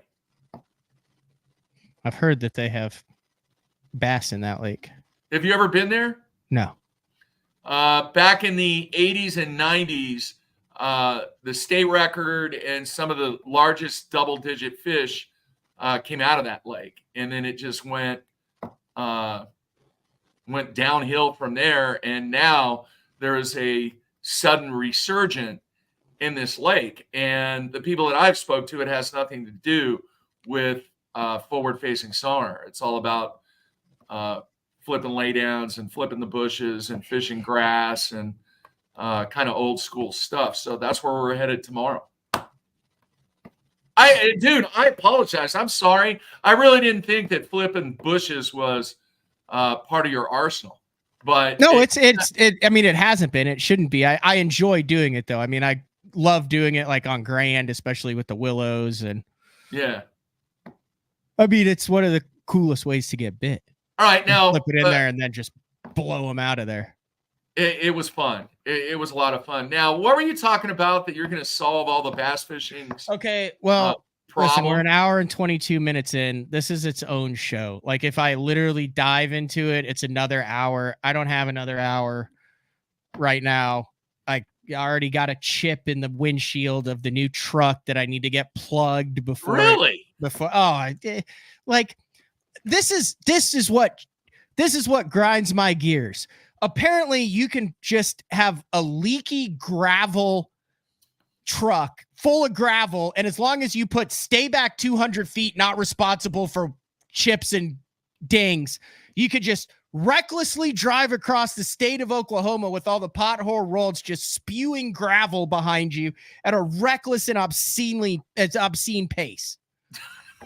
Like, that should be illegal. You shouldn't be able to just go down the road, and if you dump half a ton of gravel, everyone behind you, oh, sorry, well, I got a sign that says I'm not responsible for it. So what are you going to do? You're going to blame the Oklahoma Department of Wildlife Conservation when you run into a deer? This is totally different. Totally different. Anyway, so here's what I want to do. I want to preview it to see if this is worthy of a full show. We'll tease it. And then if you want to be a part of it, because there are some other people that I could get to be a part of it too. I feel like this could potentially be the most important show of the year. Wow. Because in my opinion, BASS needs to completely blow up the Angler of the Year point system, the current rule book, and the requalifying structure for 2025 in order to maintain the integrity and regain the trust of the majority of the anglers fishing the Elite Series currently. It could be time. It could be that time, man. Seriously. And not to take away from what you want to accomplish with that show, but I'll say this. They just celebrated the 50th year of collegiate bowling. It's pretty much being done the same way that it's been done for 50 years. And myself and a couple other coaches have had multiple discussions on how the game needs to evolve and needs to change. To imagine this, make it better for the schools, make it better for the organization, make it better for the student athletes. And I see what you're saying. And I think a lot of times, even in business, if you don't continue to evolve with the dynamics that surround you, with how the circumstances and the environment that you're trying to accomplish, whatever your goal is, sometimes you really need to sit back and evolve and see if there is a better way of doing it because the environment has changed. But people don't like change, man. They don't. They just don't. I agree. So here are the here are the two of the things, like I said, just a little preview. We're not going to dive into this, but these are two things that I think are a unjust that could be easily fixed. The first one is Angler X arrives onto the Elite Series when there are 75 anglers on the Elite Series. So the lowest he can finish is 75th. Follow? Mm-hmm. For 2 years. Then the following year, there's 107 or 108. Well, Angler Y is a new Elite Series angler. So he finishes, and they get 2 years. He finishes 75th as well. The way the current Angler of the Year points are distributed is they do not factor in, from what I understand, the percentage of the field that they are beating for their points. So a guy who finished last in a 75 boat field gets the same number of points as a guy who finished 75th in a 109 boat field. Okay. When it comes to requalifying, then Angler Y, who is beating 30 to 40% of the field consistently, is never going to overtake Angler X, who, even though it is recording top 50 finishes for 2 years with 75 boats in the field, whereas that is the same exact finish as a 75th out of 100 something. But one angler is still only getting the points. It's not based on the percentage of the field. You see what I'm saying? Yeah. So it's very hard for a new angler to come in a 100+ boat field and compete against anglers whose scores are being counted for a 75 boat field. That's just the tip of the iceberg on that. Then this is the other thing that so that needs to be blown up and completely redone, where it says, guys, this was screwed up. We're redoing all the Elite Series points based on the percentage of where you finished on the field, and that allots you the points instead of based on where you actually finished, because that's like fishing a freaking 10 boat Thursday nighter and saying, hell yeah, another top 10. That's exactly what it's like. So then here's the next thing that I know is affecting people. So this is, I haven't gone through the PowerPoint presentations or anything, but you have Angler X again, different anglers. Yeah. And Angler X is fished his heart out. But when he came in, he was kind of green or whatever, and he gets booted from the Elite Series for poor performance. But then he fishes, he grinds, he puts his heart, his soul, his finances, his life on the line, and he requalifies through the Bassmaster Opens, through the EQs. Maybe he's lucky enough that he has a Legends exemption and he gets back in. Well, the way that the points are distributed currently is it takes into account, this is wrong, but this is the general of how it works. For every 5 years you're on the Elite Series, you get to drop your worst year, but then your other 4 years count. That way you can suck if you're really good, but you don't get kicked out for 2 years, unless you're a rookie, in which you get 2 years and it just takes your 2 years. Well, let's say that Angler X had 2 really bad years, but he only gets to drop 1 score. So that 1 score that he doesn't get to drops him out of the Elite Series. Well, now he goes back through the gauntlet and qualifies. He still has all those crappy Angler of the Year scores, even though he's gone through it just like every other open EQ guy or anyone else. And now he's always a year from getting kicked out again, because he still has those bad scores that count towards his scores, even though he should start with a clean slate.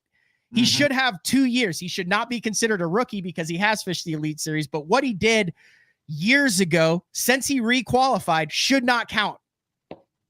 It is now. You talk, there's a number of guys, but there's also a number of guys that are fishing them that, like, if they requalified, they have to freaking smoke them, or else their 3 previous years on the Elite Series is the reason they got kicked out. They'll just keep getting kicked out every year, even if they have good seasons. Does that make sense? It does. In the same sense, a guy like a Legends or a Jordan Lee, a Legends exemption like a Jordan Lee, he shouldn't get to bring back all of his great finishes to where he can now suck for the next 5 years. He should have the exact same thing that guy who went through the EQ did, where it's a blank slate once you re-qualify for the Elite Series. I have talked about this whole situation 10 years ago, and I've always said you want to keep it simple. You want a clear, what I call a clear path to become an Elite Series angler. But at the same time, you want to have a clear path of opportunity too. And what I threw out there, I think it was like 10, 11 years ago, I think solves that problem. I don't want to get into averages and you can get into whatever you want. You already got people pissed at you in Oklahoma. So do what now? You already got people ticked off in Oklahoma at you. Why? Because you named a lake. I'm gonna have to go back and edit out of the iTunes. Why? I don't know. You just don't name lakes. What? That's why guys are pissed at people for being on fish tips and selling actual lakes. A big thing in Oklahoma right now. Oh, that's Continue. funny, man. Funky Fisherman. He's mad at me. I just blew up Fuqua. I did. Honestly, out of the list of 15 of the best lakes, I didn't even know that was on. I don't think that's on the list, to be quite honest. It's not. I mean, if I was, I would have been there. What were you talking about? Because we also have another professional angler, just like Becker weighed in, who's listening. That because Kurt said this happened to him. Once he requalified, all his old Angler of the Year standing stayed in place. He called Tripp and was like, "What the hell, Tripp?" Yeah. No, I get it. I just think you gotta have a clear and concise way to maintain your status, and at the same time create a effective way for those people that want to be a part of the Elite Series. Yeah, this is what you got to do. Okay, here's my third thing. The best thing with the PGA Tour is when it comes down to the end of the season and they're like, if this guy makes this 8-foot putt, he gets full exemption. Otherwise, he's going back to the minors, going back to the whatever, web.com tour, whatever it is. Corn Ferry Tour, that's it. It sucks. We've got multiple Corn Ferry Tour players that listen to the show. If you're one of the message me again on Instagram. I want to get you on the show still. Then you post stuff and people send you messages and it gets so buried and then you can't find it. Yeah. But he listens to the show anyway. Yeah. I think he's played like in the US Open one. Anyway. Yeah. What was I talking about? What was I going to rant on next? I don't know. So it was blowing up the points. It was, here it is. Freaking let us know where everyone stands. So after you revamp the point system based on the percentage of where you finish, and you then reset the anglers who legitimately requalify for the Elite Series, so they are not considered rookies, but their finishes before they were returned to the Elite Series don't either help them maintain it or hurt them to maintain their status. Then put the system on the Bassmaster website, and just like you update the Angler of the Year list, update the requalification list every single time. That should be 100% made public. So these guys know whether they need to go catch 20 pounds and they're totally screwed and they can just try to win it, or whether they have to go out and catch 12.5 or 13 to try to requalify. And that way you can follow it too. So now you have multiple storylines. You know where everybody stands and they know where they stand, because I know for a fact you got guys that are losing their minds with families at home that are like, dude, I'm kind of on the edge. I think I'm on the edge. Someone told me I'm on the edge, but I don't know how far I'm on the edge. And they're going freaking nuts in the last 5 tournaments of the year because they don't know whether they should swing to try to make the Classic at Fort Worth, or whether they should go out and try to catch a 12.5 pound limit and finish 60th because it means they can support their family for another year because they're on the Elite Series. And this all came to a head when, like you said, there's Clay. Derek Hudnall was like 50-50. He had $32,000 in earnings for the first 5 events, and he just retired and was like, guys, I'm freaking out of money. Now, he made no excuses. He said he didn't catch him good enough. He didn't do enough, blah, blah, blah. You can go back and listen to it. But like Jacob Wheeler has said on the show and behind the scenes, the most important demographic in the health of professional bass fishing are not the very top guys and not the guys who are just fishing to survive another year. It's that middle of the road guy who makes a career out of this, who supports his family with it. That, it's that guy that you hear of who makes a run on the PGA Tour and they're like, hey, he's been on tour for 9 years and you've maybe heard of him once or twice. Like, that's the heartbeat of the Elite Series, the BPT, the Opens, the Invitationals. And that's the guy that needs to know, in a place where there is no job security, what he has to do to maintain that for another year. Agree. You got to keep it simple, man. I'm not about averages. I think it should be year to year. For those guys out there that are, I am about averages, but anyway, what? No. I am about averages. This is going to be Cliff Note version. Okay. If you perform, like I personally believe the field size should be 100 anglers. I think the top 75 from the previous year should automatically earn their tour card. That's the way it is. All right. No averages, no nothing. That's the way it is. I think it's top 70 or something like that. I think that's the way it works. Yeah. Do what? I think that's the way it works. Yeah, but they use averages. No. Like, if you finish in the top, it doesn't matter what your averages are. You're good for the next year. Top 75. Everybody knows what the number is. I think that's the way it works. Everybody knows. Yeah. That it's fluctuating though. Yeah. Matt. And you have no fluctuation. You know that if you're going to finish in the top 75 in points, boom, you have your tour card. Done. That's the way it works. That's the way it is right now. Now there's a bunch of different calculations, but right now I'm talking about on the Elite Series. Right. Like, you have them. Is that a Mandroja line? What is that called?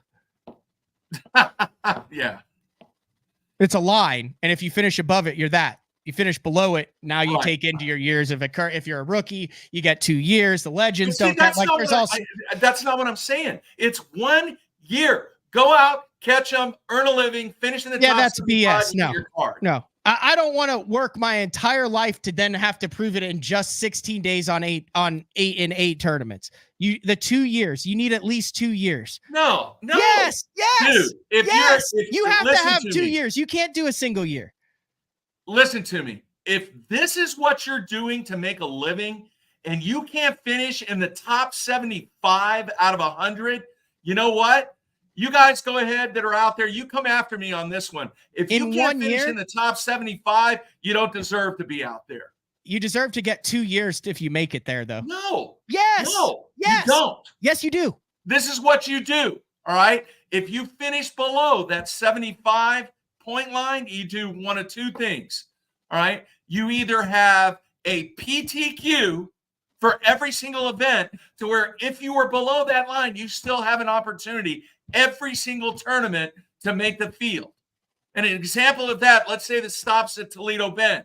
You have the PTQ at Sam Rayburn. All right. 15 guys out of that is going to get in the tournament. It's not about money. It's not about any of that. What it's going to do is, if you didn't catch them, which is what your job is. Can anybody sign up for the PTQ? No, that you have restrictions and guidelines for the PTQs. Obviously, you don't want some dude that's going to go out there and jackpot. I don't want to get into that. I told you it was the Cliff Note version. What you have to create a situation to where there's opportunity. Sounds way too complicated. With the ability to perform at a high level. All I'm saying is you've earned the right to get 2 years. This thing is so many, and here's why. Out of every single, let's call this a professional sport, Mark. Let's call this a professional sport. Out of every single professional sport, this is the sport with the most uncontrollable variables. So the longer you are in it, the more variables can be controlled, which then the more talent rises to the top. The cream rises to the top. That is why the Angler of the Year is every single day of competition for an entire season. So if you are one of the top 180 who has worked your way through all these thousands of people to get up there, I want a fair shot where I know there's uncontrollable variables, but I want to be able to remove as many uncontrollable variables. So when I suck and finish 100th every tournament for 2 years in a row, I know that was on me, and it wasn't on the fact that my shift actuator went out, that I got a bad boat draw in a spawn tournament that the 6-pound smallmouth only nipped it instead of ate it. And the more days I have on the water to prove that, the less less uncontrollable variables there are, and the more I know I suck and I need to go back to the drawing board, or I can overcome the uncontrollable variables and earn my spot on that tour. And I can tell my sponsors, hey, I'm here for 2 years. You want to wrap my boat? You got me. You want to freaking pay me for this? You got me. It's not a revolving door every 11 months where it's like, well, thanks for paying me 40 grand for 9 months. Now no one will ever hear from me again. You know I'm right. Nobody should hear from you if you can't finish in the top 75. I'm sorry. You know what? That's spoken like someone who's never been there. That's spoken like someone who's never tried to do it. You're taking the tough love approach. I mean, look, that's easy to say until you're staring the guy eye to eye. I mean, come on, dude. Seriously, this is your job. This is not a hobby. This is not the weekend team tournament. This is the profession that you have chosen. Either be successful, and you should get a shot to succeed at it. If you can't finish in the top 75, you know what? You're not successful. You don't deserve that opportunity. You've been doing this for 10 freaking years. You've been saying this, and this is your go-to get people fired up argument. It is not, dude. Yes, it is. It's reality. See, what you don't understand, Matt, is if you get that opportunity and you earn a spot in that 100-person field, that 100 angler field, then you know what? It is your job and your responsibility to at least finish in the top 75 out of the 9 or 10 tournaments that you fish. I also think it is my right.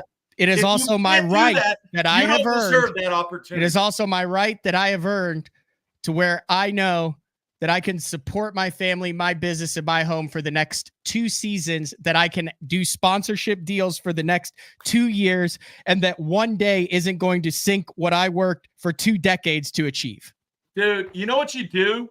You know what you do? You have a backup in case you can't go out and perform. You freaking pull everyone who's seriously trying to make this in the opens, who's seriously trying to make this through the invitationals, who already did make it, and then we're told, hey, you didn't make it. They're still a level above you now, but we're still going to charge you $5 grand. You ask everybody on the BPT and the Elite Series on that, and 98% of those guys will 1,000% be on my side of this without a matter of a doubt, and say that you don't understand because you don't have the skin in the game for it. You haven't been there and done that. Oh, dude, it's competition, it's life, it's opportunity, it's career choices. Okay. You don't have to do this.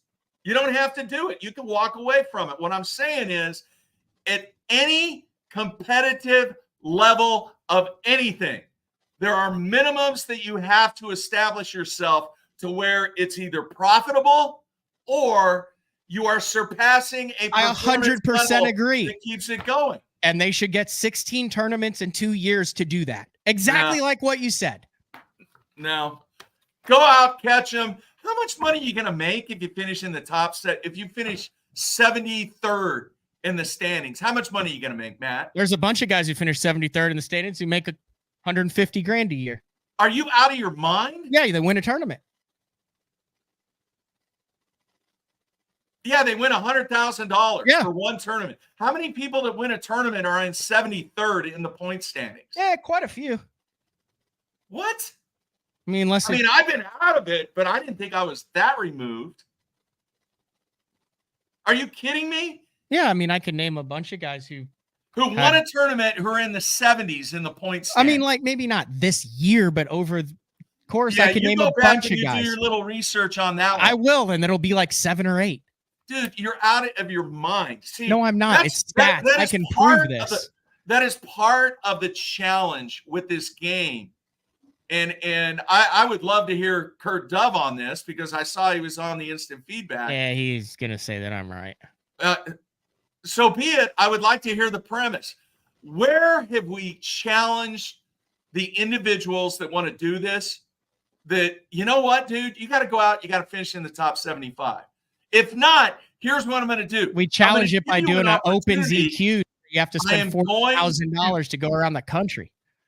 I'm going to give you an opportunity to make each tournament, if that's what you choose to do.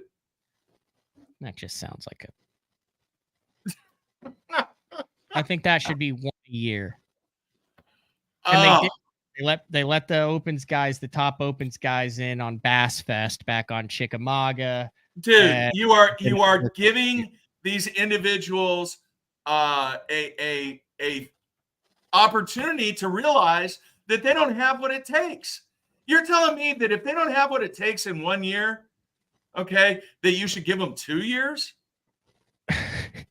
Yes, I'm not even going to explain why. I literally just explained why for 5 minutes. Because you have engine problems, or you got a hangnail and you couldn't cast. You know, one of those things where you know you're right, but it doesn't. It doesn't matter. A really bad breakfast from some sausage biscuit that you got at the convenience store, and you were yakking it up. I know that I'm right on this. Like, I know that I'm right, and I don't know whether you're trolling or whether you really are. Dude, I am not trolling. You know why? Because I truly believe that it's all about earning your time. And I think 2 years is too long. I do. All right? I still do. And it's kind of disrespectful for you to tell me that, oh, well, you haven't been out there and done it, and you haven't been through it and everything. Dude, if you don't perform at the level that I've performed in the corporate world, I don't get to the level that this isn't the corporate world, though. Listen, the word is uncontrollable variables. Everything in the corporate world is controlled. It's a controllable variable. You don't walk into the office and something crazy happens. You don't walk into the office, your entire ICT system, the computer crashes, and your boss walks in and goes, "You're fired. The computer crashed." No, true? But he's going to give me 9 times, going to give me 9 assignments that if I don't take care of business in those 9 responsibilities, you know what? Get out of there, because I got somebody else that can do the job. You know, and I'm going to say this right now. All you guys that are agreeing with Matt, you're entitled to your opinion, but that is part of the reason that so many things have got into the situation that we're in today is because people expect more opportunities than they've earned. The entitlement. Well, it's going to take me 18 events, not 9 events, to show that I can finish in the top 75. Think about that number, Matt. 75. Then why do you bowl more than one game in a tournament? Why don't you just, everybody comes out and you bowl one game and whoever bowls the highest wins? Why do they have so many more games? You know and what? Why do you go through all the rounds? Matt? They reduced the field to 64. 64. That's it. You're done. If you were at the top 64 in the points on tour, guess what? You don't get a 2-year average. You don't get a 5-year Commissioner's Cup exemption or anything like that. To do with if you didn't go out there and you did not perform, and you knew ahead of time that you had to finish in the top 64, listen, so be it. How many tournaments has the most winningest bowler in history won? Like in total? Over 25? Over 40. Over 40. So twice as much as the most winningest bass fisherman in history. Yeah, but I'm not talking about winning, Matt. I'm talking about finishing the top 75. I'm just saying, all I'm saying is fishing is a standalone example because of the uncontrollable variables. And the more chances you have to reduce the uncontrollable variables and to mitigate the impact of an uncontrollable variable, the better you get a true test of the level of talent of that angler. That's all I'm saying, Mark. I don't disagree with that. And the only thing we're disagreeing is you think that 16 is a big enough sample size, and I feel that 32 is a big enough sample size. If you want to boil it down, that's all we're saying. We're just disagreeing on the sample size. Minimum 16 days, 8 tournaments times 2 days. I think 2 years, 32 days. So we're on the same page. I 100% agree with everything you've said. All I'm saying is The sample size, I feel like is the 32 days is a much better sample size to get the top anglers than 16 days. That's we're literally saying we're on the same page. Do you think guys would fish harder and put more effort into it if they knew that they only had 1 year? No. You don't think that they would work their tails off harder? Guys are working their tails off just as hard, whether it's 1 or 2 years. Trust me. Because they also have seen what has been happening, which is why everything needs to be blown up and redone. So that's just a little sample. I'm not. Do you think the whole first and second part is worth a PowerPoint presentation as to like why and examples of how it works and what bass could do? Because I do not. We are an hour and 51. I do not want to get through what needs to happen to the rule book. No. Would number one? Would you want me to be a part of this? Number two, would the fans want me to be part of it? Yeah, of course you could be a part of it because you're good at this stuff, and I also don't know how to do PowerPoint. So that's true. Oh man, listen, I do respect you. I do respect you 100% at your opinion. I wasn't trying to like come at you personally. I hope you understand that. Like it wasn't. I get it, man. And this was not. Yeah, this was not planned. I didn't want to go. You here. are very, very warm. passionate. Do I look hot? I feel exceptionally warm right now. Like my coffee's gone. I got to take a leak. I wish I'd gotten a water. I'm 2 hours into this thing. Oh, dude. I this is part of what I miss. All right. Yeah, it's a good thing to come back every now and then. All right. I will ask the fans this. All right. I've made no decision. I haven't really even thought about it. Somebody asked if I have a bowling podcast, and beginning in September, we do actually have me and another coach have a bowling podcast once a week. It's called Pins on Campus. But at the same time, you know, these Mark After Dark things that have happened sporadically over the last 2 years. If you want a Mark After Dark, maybe once every 2 or 3 months, I mean, I might be able to work that in. I think I need to limit you to 5 Mark After Darks a year. I don't even want to do that many. Maybe 1 a quarter. 4 Mark After Darks a year. Yeah. If they want it. All right. And if you guys don't, man, I'm just going to continue to go flip bushes. Dude, hey, we need to have a competition, at other people having an opinion in a brainstorm debate. That's not it. What was that one? He said Matt is disheveled at other people having an opinion in a brainstorm debate. No. It's just that I know my opinion, that this is right. Like my opinion is correct. That's why we work so well together, man. You're new school, I'm old school, but I still. In the other world of sports, no, you're right. Yeah, it's all good. I just don't want to wear out my welcome because I am thoroughly enjoying what I'm doing. I'm very blessed to be able to coach these kids and fish a little bit more. And you know, I think I said it before the few times I've been on the show. I am glad I left when I did, but at the same time, man, I'm very proud of you, Matt, for what you have done and how you have continued to build the brand. I mean, you got almost 20,000 subscribers on YouTube now, and obviously the fans out there are liking what you're doing. But at the same time, I love the debates because it's as long as you have structure and you have a lack of speculation, and it's more about factual information that has happened based upon history, it's a good thing. And I love your passion about this game. I love the fact that we can disagree and still maintain kind of that father-son relationship in a way. But at the same time, man, keep doing what you're doing because everything you're doing is you got it rolling.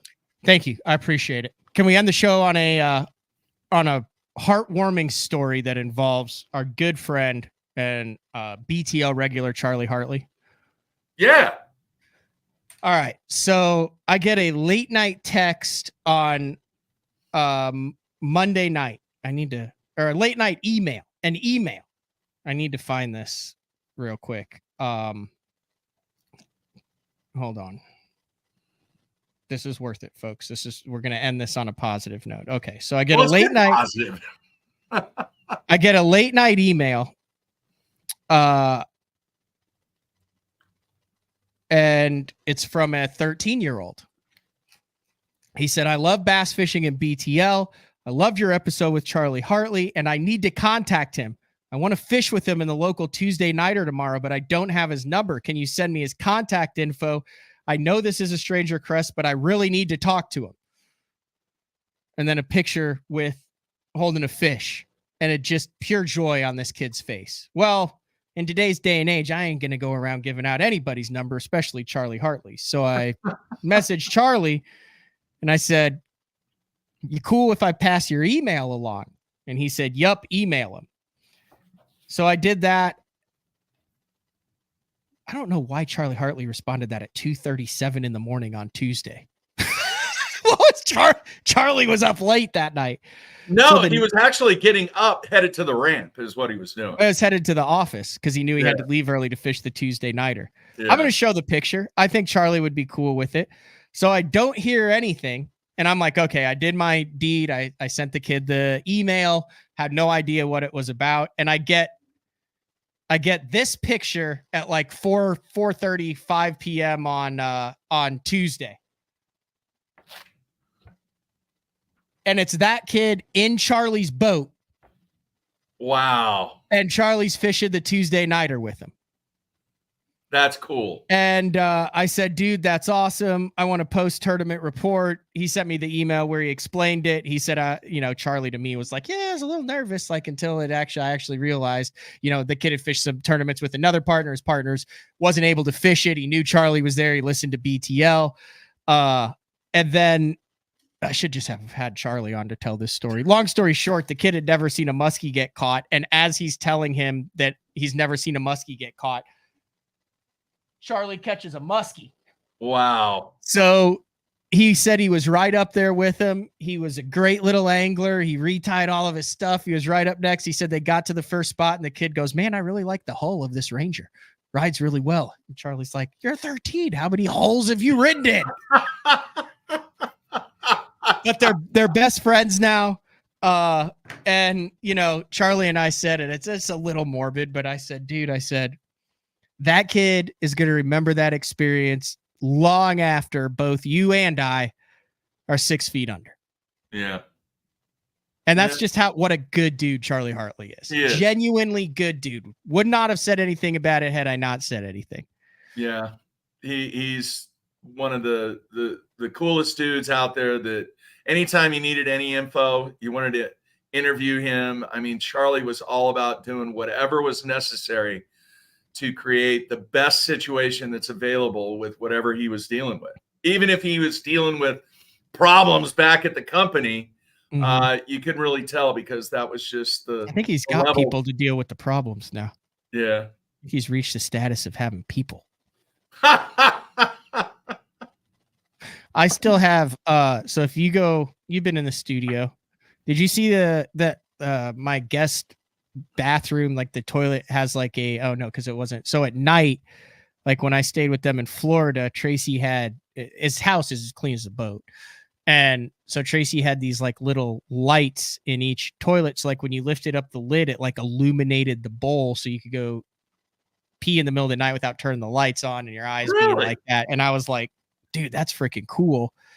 So like when I left, there's like a little bat and it had one in it. And like you can change it to like red, blue, whatever. It's like motion activated. So you put it on like the edge of the bowl. So when you walk into the bathroom, boom, you've got a glowing throne. And I think of it the same time every time I walk in. I still have one in the guest bathroom right now. I have it on like a soft blue light. So anytime you go in there and it's dark, the bowl's lit up. That's thanks to the Hartleys. That's impressive, man. That's impressive. By the way, when is the next time that you get on the water? I'm doing with me. Hopefully with me. No, That's the answer I'm looking for. No, listen, I'm doing a Bass Cat photo shoot tonight with the new cat. So I'm a little bit of a pickle here. We'll just say it. I haven't even followed. So obviously I'm title sponsors Best on Tour. But I haven't even called the wrap guy yet. But I got the new boat and I got it dialed in. But then Scott, so today they wanted to shoot Bass Cat wanted to shoot the new boat, but last week I had to go get the power brakes put on. New system, new deal. We're going to do a bunch of cool stuff with power brakes. We're actually going to get Chad, who invented them, mills them out of his shop, the whole 9 yards, right in Oklahoma, in the shop on the water, do some live stuff with that. Anyway, so I had to get that. I had to pick the boat up and then go repick it up after I left my rods. Took it to the bass tank, got all that stuff dialed in. I had to talk with Blake from Beatdown, get all the Beatdown stuff sent in for the front. Then had to work with Pate at Pro Guide because I went with the new Pro Guide charger in the back and then the lithium starters as well. So we're going to have Pate on and he's going to hook me up with the app and stuff for a segment. It's Matt Ask More Dumb Battery Questions is what we're going to call that show. And so I had to do that. And then I went and broke it in a little bit, made sure everything just worked for a day. And then I got to do the shoot tonight with it unwrapped, and then I have to get it wrapped, and then practice starts on Saturday at Eufaula. So there's a chance I'll be in an unwrapped boat at Eufaula. It's not because I'm not like, oh, I don't want people to see where I am. I mean, I averaged 8.5 pounds a day last year. So it's not like people are really looking except to figure out where not to be. Okay. So what does that have to do with you taking me fishing? Oh, sorry. So tonight's out. And then tomorrow I have to go up to tomorrow I've got Drew Gill. I'm fishing tomorrow. I'll just tell everybody my schedule. So tomorrow I go up to the bass tank in the morning. Scott gets me dialed in and then we film some stuff up there. And then Drew Gill in the evening. And then I'm going to have to reschedule it because Matt Stefan and I, you heard about this 28 species in 10 days, all Master Angler Awards? Yeah. So we're starting our process of that. So the first real meeting is tomorrow night. I'm not sure if do you think I should record those and then they'll be a part of the final product? Or do you think everything should be like, should we, if it's 10 o'clock at night and we're having a couple cold pops and we're just literally starting the logistics process of how this is going to work, do you think I should just go live with that and then it's still part of the final process? Do you think people should be able to follow what we're thinking and talking about along the way? Or do you think that we should maybe keep some of that close to the vest? I think you should have a hybrid and do both. Okay. That's what I'm thinking. Yeah. So I have to have that with him. And then Thursday night is Shawnee Twin Lakes jackpot night with Austin, who just got married. Congratulations, Austin and Cheyenne. Austin Cranford, Bassmaster Opens angler, who, if it was your way, is going to work his tail off to get there. And then if he has one bad day. He's going back. He's going back. Hey, it was fun. It was fun. I hope everybody didn't grow tired of the conversation. No, I enjoyed it. I thought that was a very healthy debate. Hopefully did I monitor it well? Yeah. Okay. Yeah. I'm sure when people watch the replay, they're going to go, Jeffries is out of his mind, but I really am not. I think some of the old school guys will still agree with you. Which is good. Yeah. Which is good. All right. So when are we going fishing? That's how we're going to end. That was the original question. So that takes us through this week. So all next week I'm at Eufaula. That's the Bassmaster Open. Yeah. And then the week following that, one of those days I'll probably have to get the boat wrap, but that week of the 24th through the 29th, because then I'm basically gone for a month. That's what I'm July. So it's the not 24th through the 29th. Yeah. Okay. Well, why can't you go this week? You can't go Thursday or Friday? I just said Thursday. I'm fishing the Thursday nighter. on Shawnee Twin, and then practice starts Saturday morning for Eufaula. I gotcha. So, I mean, I guess we could do it Friday. Do I need to? Yeah. You know said what? you were I gonna- need to get my stuff dialed, and then I'm going to be like, I wish I had just told him I had to get my stuff dialed. Yeah, that's fine. You'll get to me one of these days. I'll just keep going with Jack. I'll tell you what you need to do. July. This is no joke, Mark. You need to fly into Syracuse the night of July 16th. I'm dropping my buddy Darren off at the Syracuse airport. And then the 17th, 18th, and 19th, we'll fish Oneida and Thousand Islands. Because you've never done that. No, I fished Oneida. Okay, we'll go back up to Thousand Islands. Yeah. Okay. Hopefully that's not It's over ICAST. I'm not going to ICAST this year. Well, no, hopefully that's not the week of Junior Gold. That's when I do my major once of the year scouting from my office. Let me look real quick. You need to be at Syracuse either the night of the 16th or the morning of the 17th, and then you have to fly out the afternoon of the 19th because I have another event that I haven't talked about that practice starts on the 20th. Okay, let's see here. It's a bold strategy if it pays off. Look like when? What day did you say? July 16th. I dropped Aaron off at Syracuse July 16th. Afternoon of July 16th. Wait, I think it's 16th, maybe 17th. It's either 16th. Let me see. Round 3. Yeah, I can make that work, dude. Yeah. Yeah, he flies out of Syracuse at 4:45 on Tuesday, July 16th. So if you can get into Syracuse the evening of the 16th, we'll do the 17th and the 18th, which is perfect. And then I can drop you off on the 19th, and we'll fish Oneida the morning of the 19th, and then we'll drop you off the 19th, and then I can head to the next destination. All right. I will see if I can make that happen. All right. All right. Hey, you got everyone. split gassed with me. Thanks for having me on. Thanks, Mark. I enjoyed it. A little bit of old school on there, a little bit of new school. Yeah. Have fun. All right, man. See ya. All right, that was the one and only Mark Jeffries, founder of BTL and the Bass Zone. Don't forget bass4beckers.com. This is legitimately probably your best chance to win like $100,000 boat that's completely rigged out from Matt Looney, 501c nonprofit. Get your tickets in June. Link in the bio.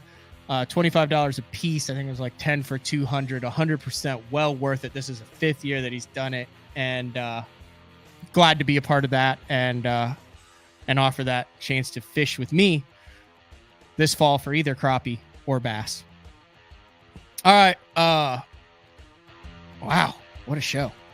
This has been another edition of BTL Bass Talk Live. Tomorrow night, the 11th, 8 p.m. Central Time, Drew Gill. I'm shocked it took him, 5 Major League Fishing tournaments to get the first win? 5 BPT events to get the first win? It's about time, Drew. Drew Gill on to talk about how he got it done in North Carolina. And that's all we got. We'll talk to everybody tomorrow night. See ya.